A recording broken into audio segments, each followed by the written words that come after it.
The Flash issue 87 sees both the Flash and Captain Cold sharing a prison transport after Flash turns himself in thanks to his powers being out of control. Barry knows that Glider is now locked up in Blackgate, Cold's people are being interrogated by the CCPD, and Kid Flash and Avery were taken to Star Labs for help with their overcharged powers. Cold wants to talk to Flash about his sister, telling him to stay away from her, since he thinks the speedster has a thing for Lisa. Barry says that he's already spoken for, but Cold knows when a cop is putting the moves on his sister. Cold confirms that he does indeed know that Flash is a cop, since while he may not wear a badge, he is definitely a cop, just like his father was. Barry says that he knows what Cold's cop father was like, but Cold isn't interested in hearing how he wants to relate to him, telling him to save it for Arkham. Barry, however, says that his parents were great, but his mother died when he was young and his dad was soon gone from his life too. But Cold says that his father was around and it wasn't so good. After a pause, Leonard says that Barry spent his whole life trying to be like his parents,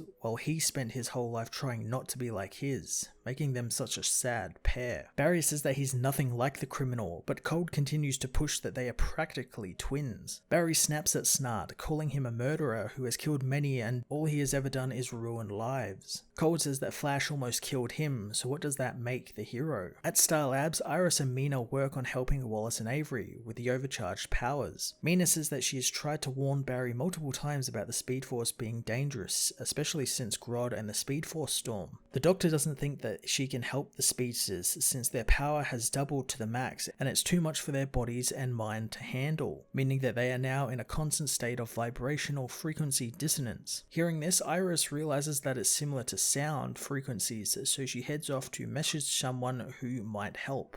Outside Gotham, Barry asks why Snart took Lex's deal, and the villain says he was in Belle Reve and Waller's prison changes people, and Flash knew exactly what was happening there, but he knows Barry doesn't care since he hates him. Barry says that he doesn't hate Leonard as the transport arrives at Arkham, something Cold knows since the hairs on his neck have begun to stick up when he's around the crazies. The guard orders them out of the transport as Pied Piper greets them at the gates, wondering since now he's a rogue and Arkham is his home, does that make the Flash a Batman villain? Pied reveals that he is there to help Barry, Wallace and Avery, who have joined them as well. Piper says that he has been traveling the world and doing research on different harmonies on Earth, but when Iris called for his help, he jumped at the chance to give the Flash a hand. Looking over the speedster's problems, Piper figures out that the only way to stop the Speed Force from destroying everything is to keep the dampener collar on them, which he knows is no way for a person to live, so he activates his frequency cannon, hitting Flash and the others with enough frequency from their reality that it grounds them in it. Piper fires the cannon, fixing the Flash's power, but Piper is quick to say that it's only a temporary fix, since he's still dangerous, and he can live a normal life if he doesn't overuse his speed, since anytime he does, he runs the risk of going Super Saiyan around the world and hurting people and himself. Barry stays connected to the frequency cannon as the cannon is used on Wallace and Avery. As the process continues, Flash hears an alarm, learning from a guard that there has been a breakout, and it was Captain Cold and Golden Glider, who bash down the doors and confront Flash. Flash can't believe that Glider has done this, but Lisa is quick to say that Leonard is still family after all. Cold reminds Flash to stay away from his sister as he freezes the wall, looking to escape, but Piper tells him not to break his connection with the frequency cannon, since Wallace and Avery could be trapped out of sync and forever in agony if he does. Forced to let the villains escape, Flash tells Cold that he will find the criminal, and Cold looks forward to the nerd doing so. As they escape, the speedster's frequency is realigned and Flash speeds off out of the hole, but Cold and Glider have disappeared from Gotham entirely. Later, Barry tells Iris that he had to make a choice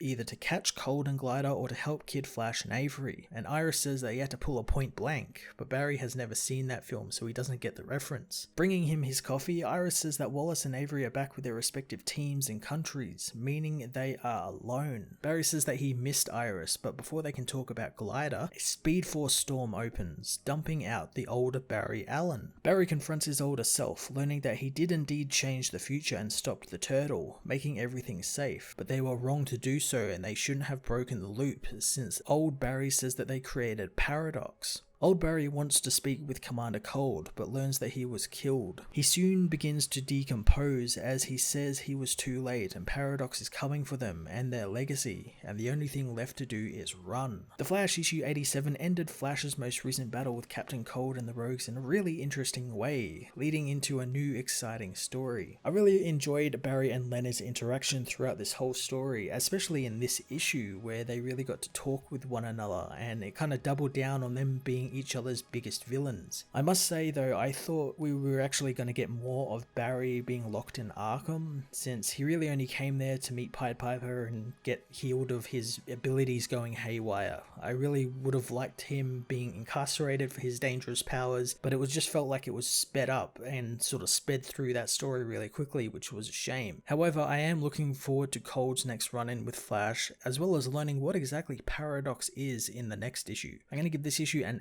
8.5 out of 10.